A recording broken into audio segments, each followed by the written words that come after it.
All right. We're rolling. Kick it. Yes.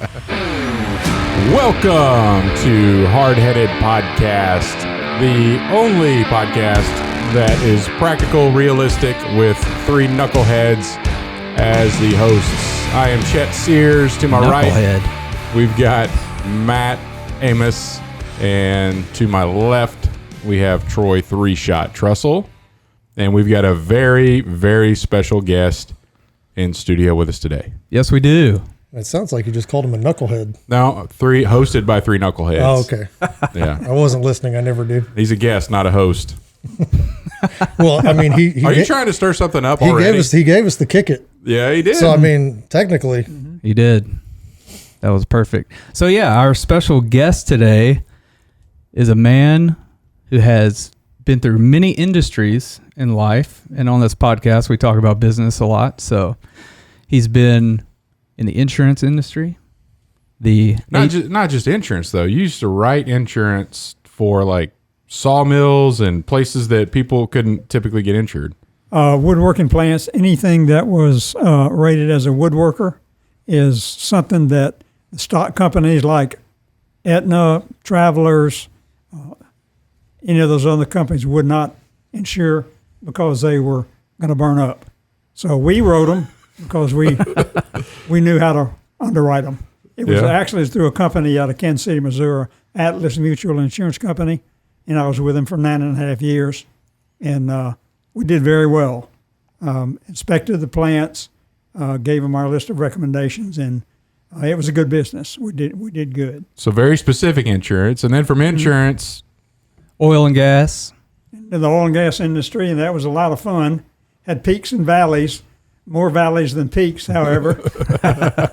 So I decided to get into another business, anything that was pretty steady. So I looked at anything medical, and I landed a job in a hospital as a director of human resources for a long-term acute care hospital, and then stayed in that for the next, 13 years. And that was a good business. I enjoyed that. So that's about where I've been in my industries. And then, but the last company that before we get into this, we haven't even introduced you yet. We just talked about your background in industries. Yeah, so the special guest today is Don Trussell, my dad. So, Dad, welcome to the show. Glad to be here. Thank you very much. My father-in-law. Yes. Yes. My sister's husband's father. In-law. In-law. Yeah. I get so confused on all that Your stuff. nieces and nephews' grandfather. Yes. Yeah. Yeah. So welcome to the show, Dad. I think I follow. Yeah. Thank you. Yeah. He paid for my wedding. We could put it like that, too. Yeah, I remember that because I think I was a senior in college, and you had proposed, and my dad called me and said, "Hey, are you graduating this year?" No, you are graduating this year. Because your sister's getting married. Yes. I think it was like, unless you want to pay for another year yourself, you're going to graduate this year. I went, okay, I think I can do that. That's funny. So what years are we talking about on the insurance, and then the insurance? What year was that? It was about 70 through 78, somewhere along there. Okay, and then the medical, the HR for medical? The insurance and then the oil and gas industry went from probably 80 to 90, 94, and then I got into the medical 95, 96, and stayed it until 2016. Okay. Now, oil and gas, you did land? I did land work, but we had a company. We did a small exploration company. We drill wells, oil and gas wells, shallow wells in the northwest Louisiana area, and did quite well. We had one of the partners started out with H.L. Hunt. It was a friend of mine I knew from high school and college. He was a petroleum engineer. His name was, we call him Amos, and his daddy was with H.L. Hunt, and his daddy went with Placid Oil Company, and he was with them for like 60, 70 years. So he knew the drilling business, and he had a shallow drilling rig working out of Shreveport. So we formed a company and did some shallow drilling when the price of oil went, oh gosh, as high as $50, which is not very high now. Right. But gas was good, and we drilled gas wells and oil wells. Shallow, we never drilled below 4,000 feet. But they knew the business, and they could read the logs, and the logs were plentiful. We could look at them. They were on file in Shreveport in the Conservation Department, and they could read them and look at them and tell about where to drill. And we put prospects together and got investors. And that's back when, I think, and I'm not a CPA and I'm not sure, if you invested in an oil and gas prospect and it didn't make a well, then you could write off the whole thing on your income tax. So people were willing to jump in and try it. And so it was easy to sell the prospects. And that was a lot of fun. So, but we did good.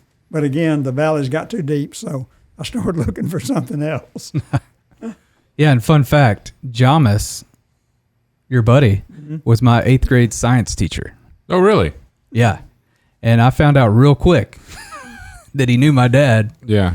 Because, of course, I was acting a clown in class and got called out pretty quick.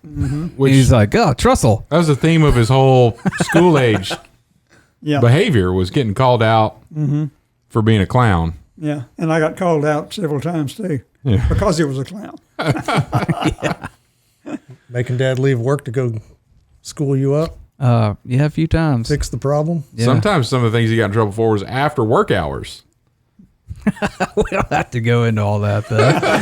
I mean, you've already kind We of don't got have into to. it in previous episodes. Yeah, I've alluded to that, and a lot of it was true, but One of the things I look at it from a parenting perspective, there were times, and I don't know if you've ever said these words, but I think you've at least, the sentiment has been described that at some point as a parent, you didn't know if Troy was going to turn out. And you stuck with it. You were still pretty stern and still supportive. You didn't write him off, but it took a while for him to come back around. And now, I mean, he's got a family full of kids and spent a lot of time with them. And he's an upstanding citizen, Yes. if you will. But as a parent, what were some of those, I mean, you're looking back on it now, and I'm sure it was a lot when in the thick of it, you were probably pretty upset and didn't know if everything was going to work out. Yeah, but it worked out okay. The people that we dealt with in the situations were good people, and they understood. Of course, they had kids too, same age as Troy, and they were all in it together. So, we worked through it as parents. We weren't in it alone. So we had a good group of parents and a good bunch of kids too. We never did anything, got in serious trouble, never did. So I was thankful for that. Praise the Lord. We didn't have anything that was really, really serious. So I'm thankful for that. Yeah. Now the stories I tell my kids, it was very serious. Like it was so bad. They're going to write movies about this. your Uncle Troy was the worst kid. No, I appreciate you never giving up, Dad, because we've talked about it on the show here before that, a lot of places where people go awry is they don't have a good father figure in the home. And I was fortunate enough to have that. So helped me to get through where I am today. Well, a good father figure and then a good community to back you up as well. That's right. It goes back to that saying, it takes a village, Oh, yeah. I think we need more of that today. Absolutely. So one of the things that I really appreciate you for, you got me into duck hunting. Like I hadn't duck hunted before I married your daughter. And then, in fact, I remember you asking me questions about, I think I said something along the lines of I wouldn't even have a shotgun to go duck hunting with if I did go. I don't know what I'd use. I had some stuff I got from my grandparents, but it wasn't good for steel shots. So one of my first Christmas gifts as I was in the family was a Remington 870 from this man right here. Yeah, and I got a Mossberg that same year. Yep. Yep. The number one, was that the number one shotgun on your list Yeah. or number three? No, I didn't. Either one. way, it was on your list. Yep. Yeah, The they old were, they 870. were both on our top 3 list. So All three of us. Yeah. yeah. So were you the one that told him to tell stories about how many ducks he shot? Like how good he is? Did you teach him to tell stories? Because that's all a part of hunting is telling the stories. And you have to- Me or Troy? You. I take pictures. Like I take Troy, pictures. we already know Troy. He's already said, "Hey, I'm 3-shot. If it's up there, I'm shooting." We haven't covered that story yet. I don't think either. Not yet. But you, You meaning Chet. Yeah. I mean, the last one of the last podcasts, I remember we had Greg on, and he talked about you being a good storyteller, and I would agree. That doesn't mean a liar. I mean, Hey, I could communicate very well in an engaging fashion. I take pictures, and I choose whether or not I'm going to show them, depending upon. Photoshop. Yeah. So, Dad, you taught Chet how to shoot ducks. You taught me how to shoot ducks and deer and hunt and fish and everything. Well, wing shooting is just kind of depends on the person. If they're have a little activity that they've done before, if they're a little bit athletic, they can pick it up pretty quick. Like throwing a football, just put it out there in front of them and squeeze off, and they'll get the hang of it. So it's not a big deal. You just got to do it a lot before you get pretty good at it. They got to where they were pretty good. Sure did. Yeah. All about that hand-eye coordination. Yeah. Yeah. So, Dad, what's your favorite thing to hunt, just in general? Oh well, it's probably got to be ducks. I love that. Love duck hunting, and had a friend in Shreveport. We used to go regardless of when and what the weather was. We would go anytime. Vernon Hastings, and he lived and breathed duck hunting. He has a whole library on ducks, duck hunting, decoys, and everything like that. But that's all we look forward to was duck hunting. So that's got to be the most favorite. Yeah. And you My did a lot of that favorite, too. on Caddo Lake, right? Caddo Lake, Yeah. sure did. Up in northwest Louisiana, right there on the Texas state line. Yep, half in Texas and half in Louisiana. The lake, was a huge lake, comparable back then, but a lot of ducks used to come through there.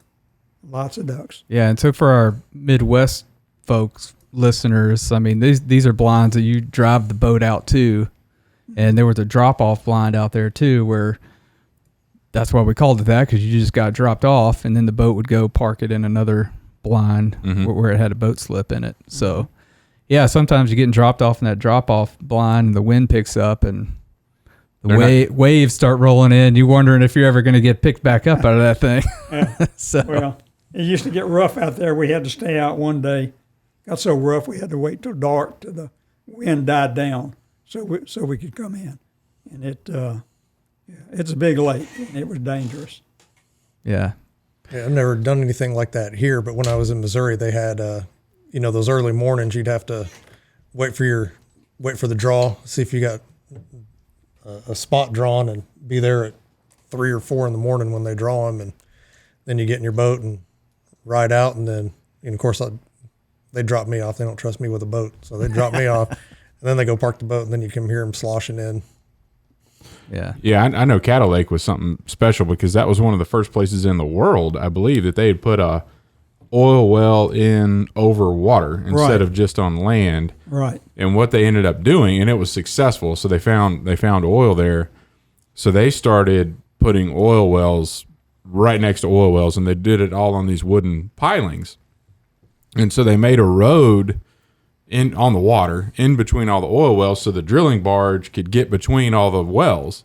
And then when I guess technology came and whatever, they ended up doing away with most all of the wells that were mounted over the water. So if you could imagine a big body of water in a part where there isn't trees, but not being able to see the water because of all the platforms of oil wells, they're just everywhere. Well, they went in and they cut off all of the pilings just under the surface of the water.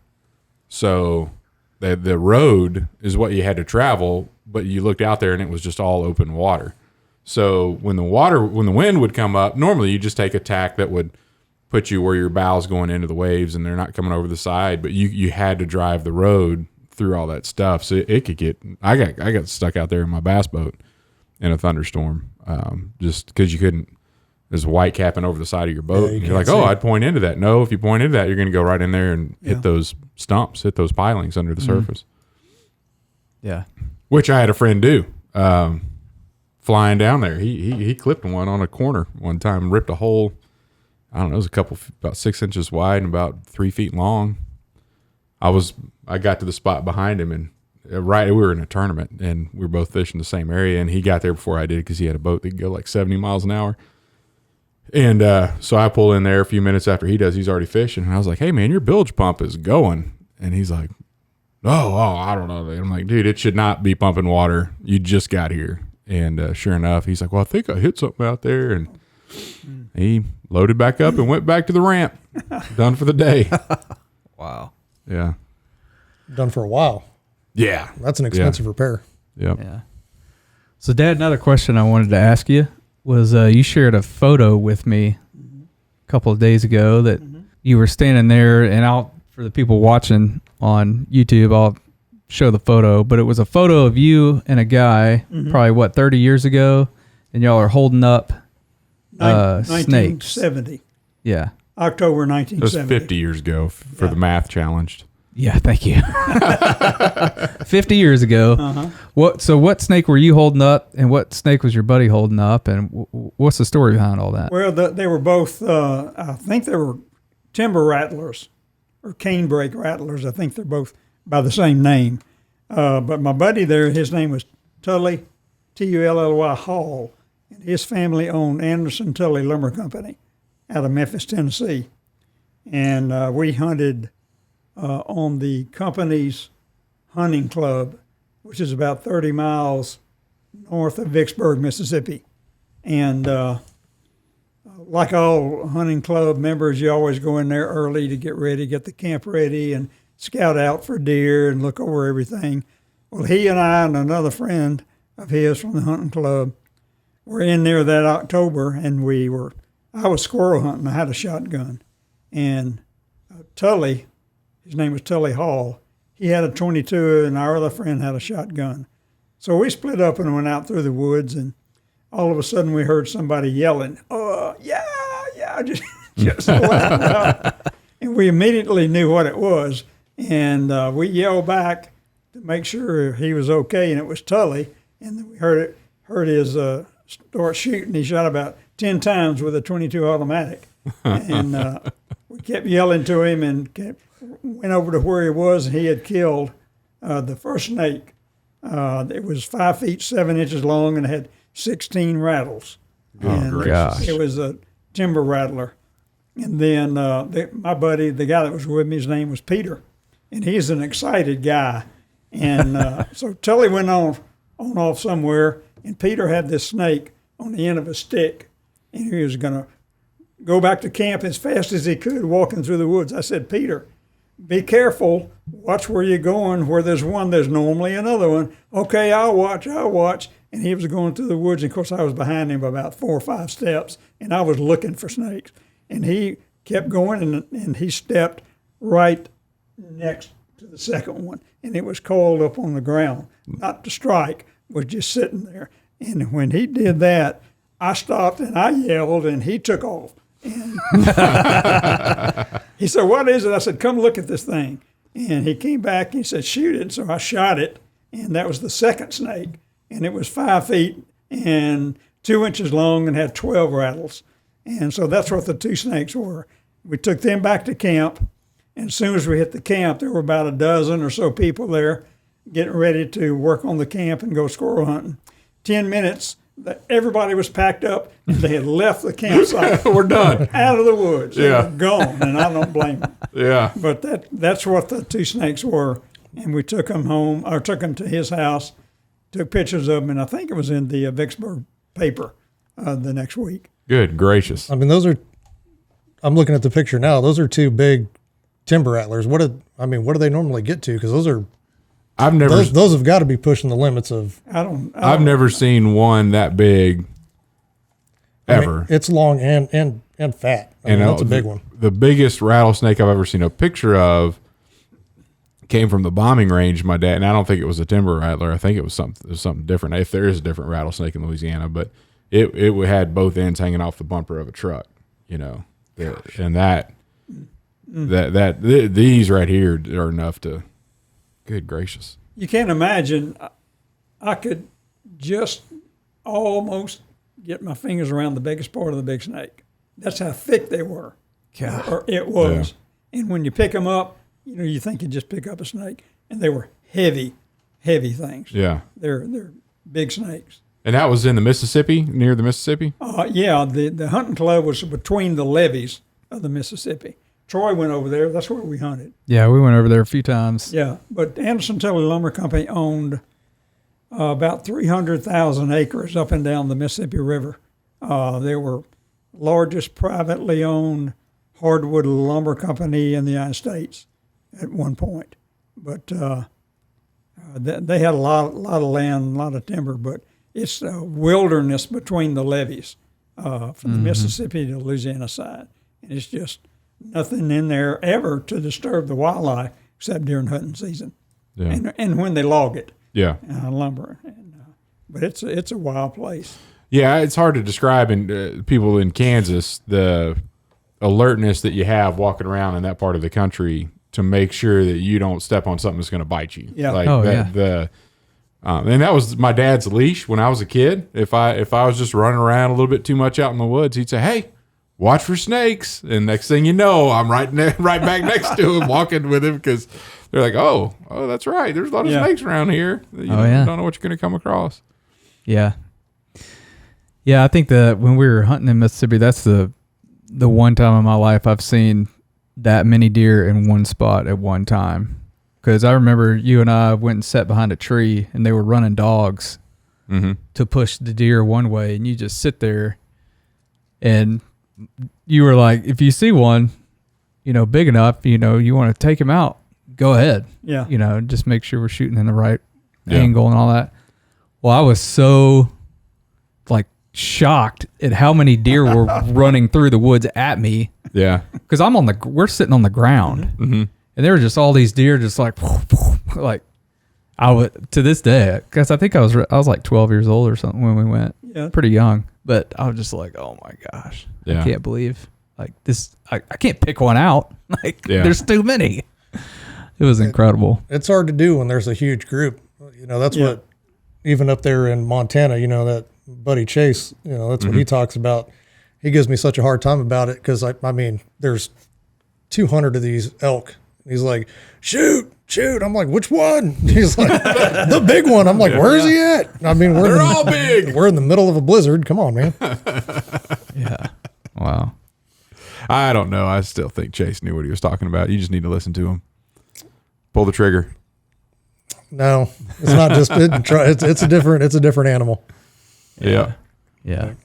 Well, Dad, on this show, it's called Hardheaded, and our definition of hardheaded is being practical and realistic. So Webster defines it as that as well. Well, right. Yeah. We didn't come up with that definition. Correct. Right. Well, sometimes it's not the number one. Right. You pull up. It's our number one. So but it is. Yeah, it's our number one. It's in our top 3 of the definitions of hardheaded. Yes. It's our number one. It's our number one. So, Dad, we wanted to ask you, what are you hardheaded about? I don't know. I guess just the truth. Everything's got to be the truth. You don't stretch the truth. You tell the truth, of course, and never embellish the truth.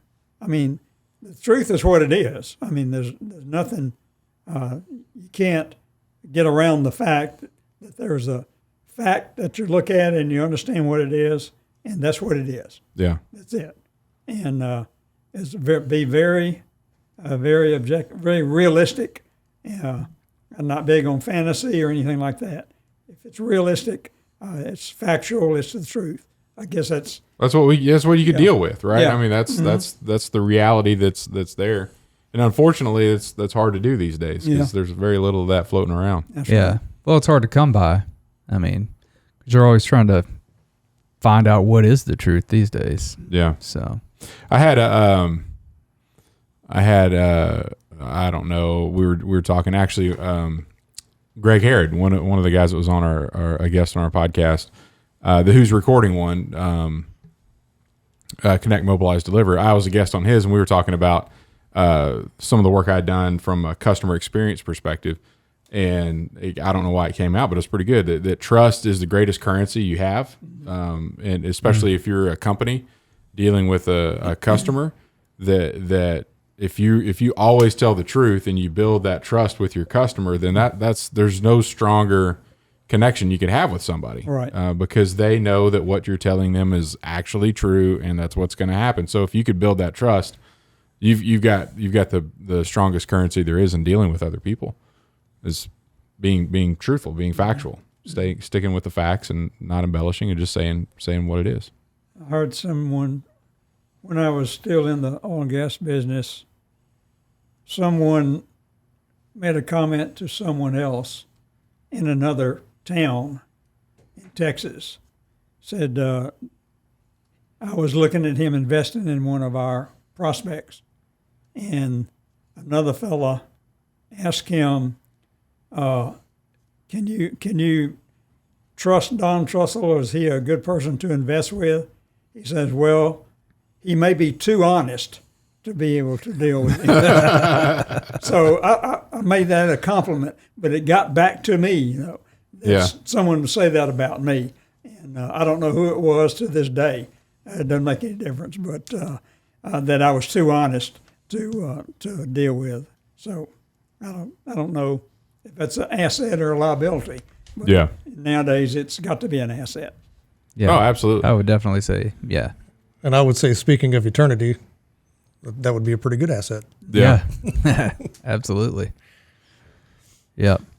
So I've got a question Chet. for you. So one of the things, and I'm kind of married into your family, and one of the things that my wife has made a priority in our lives as well is I think it's fantastic. But we kind of heard your work history. And she would describe you as somebody that was always working, like you always work. But she also said that you always made it a point to have a vacation. So we've gone to places with our kids, and the two that really come to mind. We take our kids to Breckenridge, and we have taken our kids to Disney. I hope to never have to go back. I think my kids will. I think she will. But that's something that you did as well. So somebody that's completely dedicated to work, but you also made it a point to take time out to do, spend time with family on vacation stuff. What drove that for you? Somebody that that really, because I grew up in a family that my dad was just always working and didn't take time for that kind of thing. So, what clicked in your head to say, hey, I am going to take some time off, whether that's every year, every other year, and we're going to go do something as a family together. Well, the good thing about kind of having your own business or working in the business where you were free to go and do what you needed to do, as long as you were making a profit or making money for the business. Mm-hmm. They were small businesses, small partnerships, but I could set up the times where I could go with the family, where there wasn't any school, or where several times our in-laws went with us a couple of times to Disneyland or Disney World. That was something that was easy to do, because I didn't have a set time to go to work. I didn't have a set time to have to be there. Yeah. Even though I did when I got in the medical portion of it. I was pretty regimented as to when I had to be there and what I had to do. Right. And thankfully, the kids were gone. Of course, they were married. Y'all were married, or Ashley and Troy were married and had their own families, and we were pretty well settled in. Yeah. But being your own boss and be able to set up your times was a good thing. Yeah. That's how we did it. Now, I've seen some 8mm film. Oh, yeah. From you operating an 8mm camera while skiing down the slopes. So I'm assuming you were pretty good. You're a pretty good skier. I don't know, I guess. Because I'm not good at it. Yeah. And I'm thinking you were filming. Well, it wasn't a small camera. It wasn't a smartphone. It was a over-the-shoulder rig. No, well, 8mm was on a pole. That was a little. It had a pistol grip. Yeah. Oh, did it? Yeah. Yeah. Had a pistol grip. That was before VHS. We're going before your time. No, but didn't you have a thing? Super 8. It was Super 8. Yeah, that was a Super 8. Yeah. And I had a microphone that would stick out. a telescope. Yeah, that's what I remember. That seeing that big. So is that how Troy got started in all this video business? I guess, I don't know. Yeah. But it was I took a lot of film with that.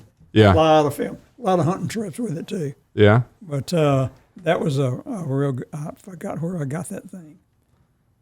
I don't know who got it for a present from someone, but it recorded a lot of stuff. Yeah. A lot of good stuff. Well, we used to have movie night. You know, Ashley and I would pull out the big screen projector, and Dad would play those because they're like 30 to 60 seconds each or something. I think there may have been 2 minutes. I think. Yeah. You know where that screen and projector is right now? At your house. Yeah. Yeah. We've got it. Yeah.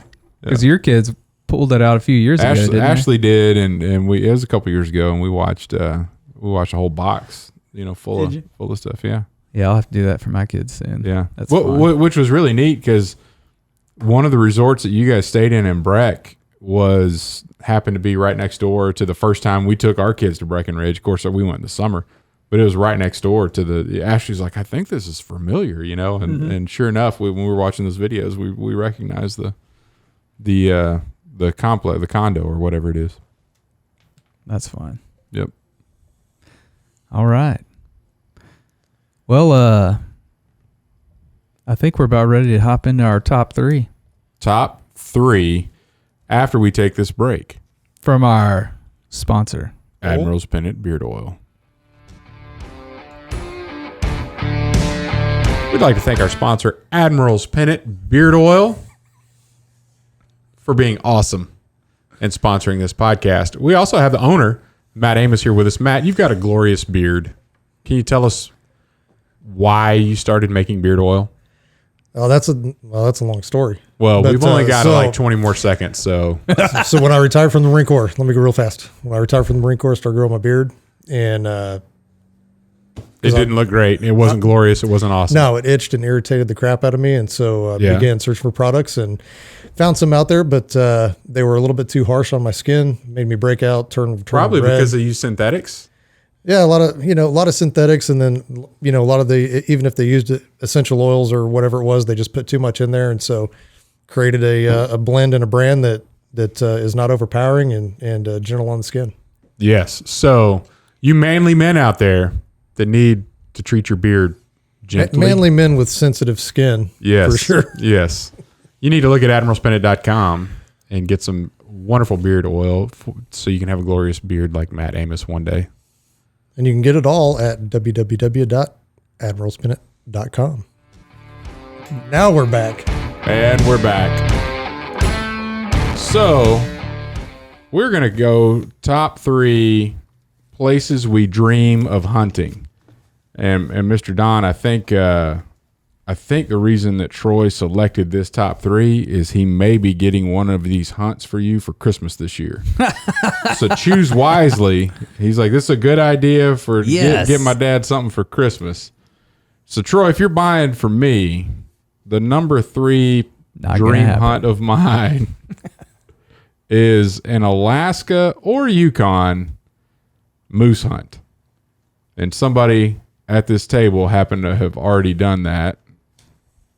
And he came back with the moose that's up there. But I think that would be a fantastic, a lot of it for just being in the wilderness of the Yukon or the eastern side of Alaska. I think that would be any part of Alaska. It'd just be really cool. And hearing your stories of just how awesome it was and seeing all the wildlife and wolves and crazy stuff. Lots of crazy stuff. Yeah. I don't know if I ever told that story on here when I was hunting in the Yukon. When that wolf came up on you? Yeah. I don't think you have either, but you've told me. Yeah, I mean, we just sat down, and my guide we're just overlooking this marsh, and my guide was kind of down the cliff looking back around the river because it took a bend, and so he's out of sight, and I'm just sitting next to this tree. I mean, we literally had been there maybe 5 minutes, and there's just this little caribou trail that runs up and down this slope, and I just sitting there, and I just got this kind of eerie, weird feeling. And I look over my shoulder, and I mean, for me probably that rifle back there, about 6 to 8 feet, was a wolf, and those things are big when you're sitting down and looking up. I mean, huge. So I hadn't even put a round in my rifle yet, and so I'm keeping my eye on the wolf, and I'm putting a shell in the chamber. And as soon as I reach around, he was gone. Because you had a tag. I mean, you could have. Oh yeah, I had a tag for it. I had a tag for a bunch of stuff up there that I probably couldn't afford had I shot it. But yeah, whatever. But at that moment, you're thinking, send it this anyway. is safety. Yeah. I mean, wolves, they're pretty skittish. Yeah. Animals. They don't like to confront people. Mm-hmm. But I mean, I could have been lunch if you hadn't been. You could have been hungry enough to want me. Yeah. Yeah. Little snack. Give them the legs first. Break some teeth. We'll be all right. Yeah. If you're going to bite me here first, please. So anyway, number 3. Number 2, a duck hunt on Reelfoot Lake in northwestern Tennessee. And this one is, when I got into duck hunting, started reading some books, and you get into the Duck Hunter's Bible and all this other stuff. But some of the black and white photos of some of the what looks like some awesome duck hunts ever, mallards stacked on top of each other and these huge hunting clubs, and are most of those that I saw were all from Reelfoot Lake in Tennessee. And one of the things that I thought was fascinating, and I still want to do this, and it doesn't have to be there, but they had blinds that were like in trees that they cut off, like, I don't know, 20, 30 feet above the water. And then you'd crawl up in top of that tree, and you'd sit on top of the tree, and your decoys would be way down below you, so that a duck wouldn't even fully commit, and he's right there in your face, which I thought was pretty cool too. But anyway, that would be my number 2, and my number 3 would be a dove hunt in Cordoba, Argentina. And I've heard about those. Bring some money. Yeah, because the shells. Yep. But I've heard several people talk about it that have been, and as far as wing shooting goes, that would just be a fantastic trip. I would thoroughly enjoy schwacking birds and helping out the farmers there, because the dove/pigeon population is so high that they ruin crops, and you shoot thousands of rounds stacking up birds. Yeah. Had some friends that did that. Yeah. From Shreveport. Yeah. Went down there. I think 2,000 or 3,000 rounds is what they shot. Yeah, and they're willing to sell you more. Like a package will come with so many thousand, and then you can shoot as much as you want, but then you're paying for the shells as you go, and so they'll keep feeding you if you want to keep shooting them. But wow. Yeah. So anyway, that's my dream hunt. Number 1. Very good. Yeah. Matt, how about you, man? Oh, This is hard for you because you've had every dream hunt there already exists. Right. He's been everywhere. Yeah, I've been a lot of places. Very fortunate to do that. I've been everywhere, man. Pretty well, not everywhere. It was tough for my number 3 because there's 2 different places. One would be the Hindu Kush in Pakistan. It's the mountain range that kind of goes into Afghanistan as well. I always thought it would be neat to go back to Afghanistan and smoke an ibex in the Hindu Kush, and then just be there as a hunter, be there as not a military guy, but just see it from a different point of view. I think would be cool, and that's kind of tied with Africa as well. Just because of the plains game, I don't have any interest in that. What do they call the deadly, the 5 deadly, whatever. The big 5. Yeah, the big 5, the most dangerous. I don't have any desire to go elephant or lion or Cape Buffalo or any of that stuff really. But I think it would be just some of the plains game, because the plains game that I've had as far as meals have been phenomenal. The food has been excellent. So I'd like to go get those, because that's kind of in that same line of that nilgai. So a lot of those antelope species over there are just phenomenal eating. And I mean, you can make a really good hunt and shoot a lot of animals and get a lot of meat and eat it while you're there. Obviously you can't take it with you, but the tribes take it, and they use, every part of the animal out there. So I think that would be fun. So those two are kind of tied. So there's my honorable. Oh yeah, I got an honorable mention in Honorable there. mention. Squeeze one in.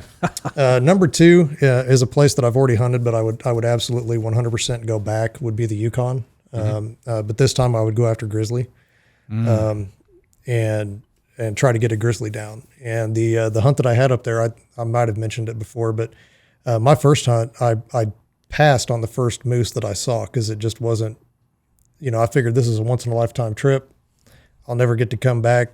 I want a good moose. And this one was in the mid 40s. And I was like, nope. Well, I didn't see a moose the rest of that trip. So I basically sat in a boat floating up and down for 11 days, didn't see another moose. While my buddy went and shot a 36-inch moose, hunted over the carcass, shot a grizzly, hunted over that carcass, and got a wolf. So and then he spent the rest of the time fishing. Yeah. And which the fishing up there is phenomenal. But I would definitely go back and do that. It's you can't describe it, and you really can't capture it in pictures. It's just so massive, and you feel so small. And being completely off the grid, unattached to anything. I mean, there is no cell phone service. There's no electricity. I mean, you're there. And then you can really be a part of nature. And I think that's probably the coolest thing. And then number one was a trip that I was supposed to go on 2 years ago. And then I was supposed to go on it last year, and then COVID got in the way. And that's red stag in New Zealand. And I think while I'm there, I want to try to get, the rest of them, whether it's the ram that they've got there or the sheep. And I forget the name of the other stuff that they've got there, but you can shoot apparently as many wallabies as you want. Well, I'll be darned. Well, I'll be. But apparently they're a pretty big nuisance out there.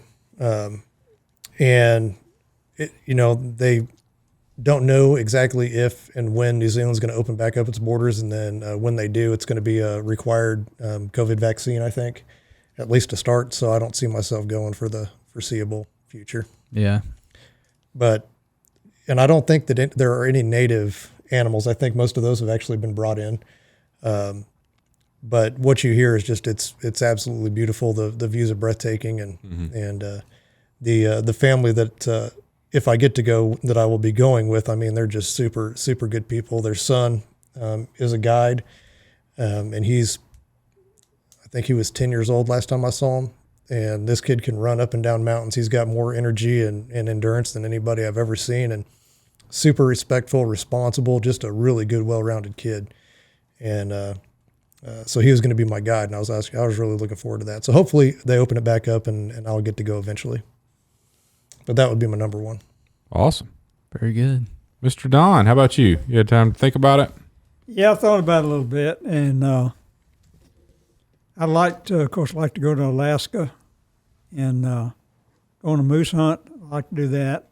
I don't think you would ever come back from Alaska if you go up there. You've literally talked about going to Alaska my whole life. Yeah, well, that would be my number one, to go on a moose hunt in Alaska. Number two would be a pheasant hunt in South Dakota.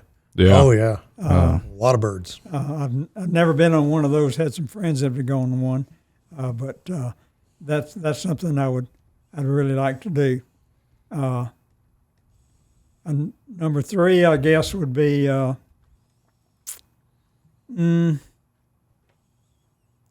probably another deer hunt over in Mississippi over there again. Yeah. But they sold their company in 2005, so I don't know what's become of it since then. But I'd like to go. That was a lot of fun.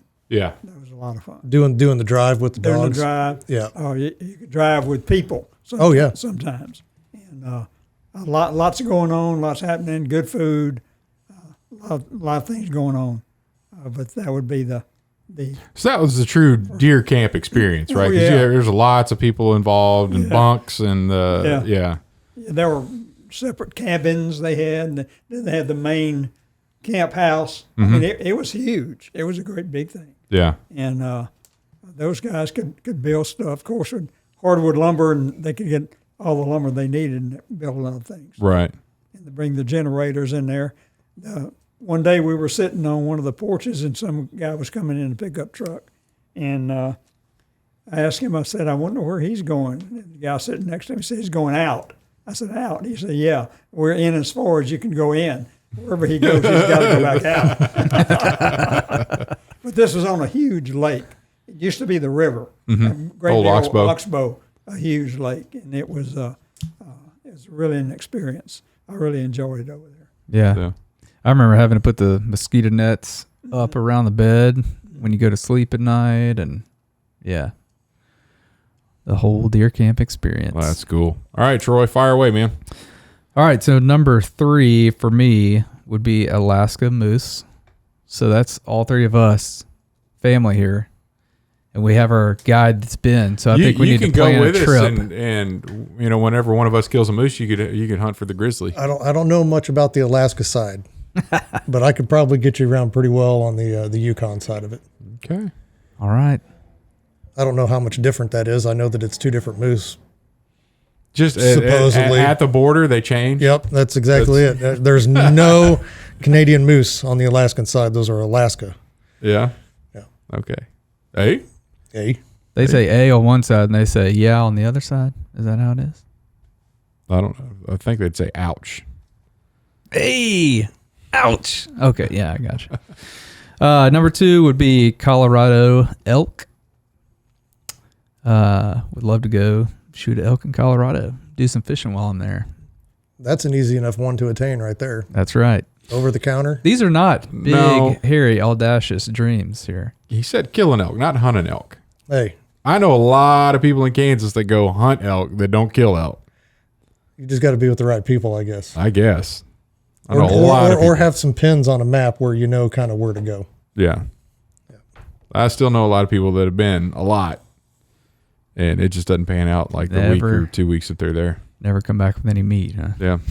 I mean, I shot one. So it's pretty easy, apparently. Yeah, if I can do it. Oh, man. All right, and my number 1 would be in the South Saskatchewan region for ducks. Oh, okay. So the prairie pothole. The Alberta province of Canada. Yeah. So here there's a ton of ducks up there. Would love to go shoot a bunch of them. So I actually hunted with a guy here in Kansas. We did a field goose hunt who goes up every year. And the ducks and geese, it's all, I think early September, maybe late August when they go up there because of migration or whatever else. But I think it was September. But we were talking about, oh my gosh, I can't believe that'd be so awesome. And then we got done with the field goose hunt here, and he's like, this is so much more fun. And I'm like, you got to be kidding me. I mean, that's going up there in the potholes. And he's like, yeah, they are swarming around like mosquitoes and this, but you're kind of just set up in a blind, and they come out in the water where your decoys are. And where we were set up in a field with the decoys all around us, and the geese were just in our face that day. And he's like, I've never experienced anything like that. It was pretty funny, because I'm up here thinking the same thing. It'd be so much better to be up there hunting. And he's like, oh, I've done that, and this is cooler. Grass is always greener. Yeah, I guess so. Yeah. I mean, that flooded timber hunt we had in Louisiana was fun. Yeah. I'd love to go do that again. Yeah, that was a lot of fun. Yeah. There's some of that on real foot, depending on where you set up. Those cypress trees. Yeah. All right, moving on. I honestly can't believe that a Kansas deer hunt wasn't Troy's number 1, because I've done that. These are dream hunts that you would like to attain. I don't know that you've actually done a Kansas deer hunt. I've done plenty. He's not just on your place. Yeah, I've killed other deer. You have? Yeah. Were they all bigger? They were. Yeah, it's easy. I can answer that question. Yes. See, now he's talking about the herd of deer coming right at him. If you'd have waited about 5 minutes, they'd have been there. Everybody's already heard this story. I think the funniest thing about it is Troy's nickname is 3-Shot, but he only brings 2 arrows. But I did shoot 3 times because he had to go retrieve one and go shoot again. They're going to be 3-Shot no matter what. No matter what. Even with 2 arrows. All right, we're going to move into the good word. I've got the good word for today, and it kind of ties into one of the questions I asked Mr. Don, but also this past weekend I had the opportunity to, we went over to Arkansas and hung out with Uncle Bob, my wife's uncle, and after we picked up the girls from camp. And I had intended on going trout fishing on Saturday morning. And I just happened to ask my oldest daughter, because I know my youngest daughter would absolutely say no, but say, hey, do you want to get up early and go with me? And she's like, oh, sure. And I'm like, no, I mean really early, because I wanted to be fishing at 6:30. And we were about, 40 miles away and got to get a tag to fish this place. And they only sell them the day of, all that kind of stuff. So she said, yeah, I'll do it anyway. So, my good word is around memorable family moments, like to be intentional to create those situations that I know my daughter's not going to forget trout fishing on this river with her dad. And I know I go back with my dad and think about all the crazy stuff that I don't remember how hard it was to get up early in the morning, but I remember a lot of those memories being outside hunting and fishing and doing stuff like that. But really to create those, and even if it's not the outdoorsy trout fishing type stuff, because this one we did, like, we're going to eat these, like we're going to come back, and came back, made this delicious sandwich. It was fantastic. I'm going to do that again. But even the Disney worlds and the ski trips, the summer vacations, and I know my sister's talking about grizzly bears. My sister and brother-in-law just took their whole family from North Carolina out to Montana, Wyoming, Idaho. And they were in one spot and noticed a grizzly, and they were like, "Oh, that's cool. Take pictures." And then turned around and there's a black bear right behind them. So they're like, "Oh, black bear," But and they've had some difficulties, here recently with my brother-in-law and his health. But they said, they canceled last summer, just like we canceled our trip last summer. We had scheduled to take Ashley's dad to Alaska, but all that got shut down because of COVID. But they're like, we're going to go anyway. We're just going to find a way to make this happen and have a really good time and create those memories. So I think it's really important for us to not waste our time and follow through on those opportunities. Make the time to have those memories with your kids, with your family members. I think it's extremely valuable. And I'm sure you guys are probably thinking sometimes that you're like, oh yeah, well that was really, really special time. And I think we all have those, but now that we're the adults, we have to be the ones that arrange for that stuff to happen. And a lot of times you just kind of let that slip away. And I don't regret. I think we've done a lot in our family, but I know there are a lot of people in our scenario. We've got a son that's about to start his senior year of high school, and they're freaking out. Like, we haven't done this, and this, and now we've got a kid that's about to be out of their home, and now they feel like they're on this time crunch to fit all this stuff in.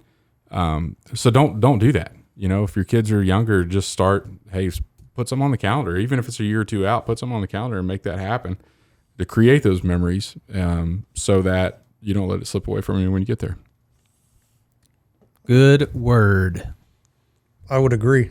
What you got on the calendar, Matt? I actually went outside of my comfort zone because my oldest, she's been hunting with me and all that, but she's kind of at that age where it just really doesn't interest her anymore. And skating is basically her whole life. And so ice skating for those that don't know. Yeah. And, or figure skating. Mm-hmm. And, so I saw something, cause she's into, anime and comics and that kind of thing. And so I saw where Kansas City was having a Comic-Con. And yes, I was like, I went and asked her because I saw who was coming. So the guy who plays John Kreese and the guy who plays Johnny are both going to be there from Cobra Kai. William Zabka and well, that's right up your alley, man. So, that's when I saw that come across the board. I said, now I have a reason to go to Comic-Con. Yeah. And because I've watched those guys since I was born. And so I thought that was pretty cool. And then So we're trying to decide because she's got a figure skating test that weekend, and so I don't know if we're going to be able to make it happen. But hopefully, Matt, you're going to make it happen, and I will help you with your costume. I don't need a costume. Yeah, you do, man. don't You need a have to wear a You costume. got to wear a costume at Comic Con. Make it memorable. Like that would be so memorable. No, Yes. no, not doing a costume. However, Remember when Dad wore that costume? Even if it's a Cobra Kai gi with sleeveless, come on, No, man. you need to We go. can As, do this. you need to go as the Karate Kid. That's what you need to do. well, I mean, I've already got my Cobra Kai socks on Yeah. because that was my sock change for the year. Yep. But they had For the year. Time out for our listeners. Matt only changes his socks once a year, and it's a pretty big deal on which socks that he chooses because you wear them for a whole year. Yeah. And this year it's Cobra Kai. Cobra Kai. they say no mercy on the top. Nice. But so when I was Also for our listeners that may not know that Matt is a double amputee and doesn't have real feet that cause stink. We probably need to clarify that as well. Just in case you Like, came across this can you podcast today. believe that this guy doesn't change his hey, socks? let them Yeah. find out. Let them find out. But when it came across because there was an ad on Facebook that came through, and it showed where you could buy a photo op with Crease and Johnny. Yeah. And so I think for the two of them, it was like $140. Yep. And I was like, I will pay that $140, and I want Crease choking me out. And then I'm going to turn my leg around backwards and have Johnny doing the elbow to the knee. Yes. Oh my. So I don't need a costume for that because my please. daughter is never going to forget that. Yeah. Please make that happen. So hopefully she decides that she wants to go and because I know that skating, this is the only time that they can do this testing. Otherwise, Right. she has to wait 6 months, and that would really hurt her progression in the. No, you guys, you'll make a way. You'll figure it out. Well, hopefully we do. You can do Yeah. just about anything. But I agree, making those memories and doing that stuff with your kids, they'll remember that, not the pain of, oh, we had to stay up late and then drive, Right. all the way to go take this test or whatever. Yeah. Anyway, that's it. Good deal. All right. Hey, I think we need some outro music. I would like to thank Mr. Don Trussell for being on the podcast with us. Thank you for Yes, having sir. me. It's been Yeah, I a- appreciate you being here. I wish we'd have got to talk more about Troy's. No, we don't need to go into that. well, we can maybe just after we turn everything off. Perfect. We can ask those questions. Yeah. I'll get my answers. Yeah, thanks right. for coming on the show, Dad. Thank you. Thank you for tuning in to our Hardheaded podcast. Please like, subscribe, share, review, put some stars there. That does a lot to help us out. It's free for you, and it does a lot to help us. Thank you a dime. Thank you for our sponsor, Admiral's Pennant Beard Oil. Go to admiralspennant.com for all your beard oil needs. And I think that's it. Yeah. Matt, you job. got anything else? I'm out. All right. See you next time. Yeah, you were holding us out to that beat drop. I was. Oh, that's it.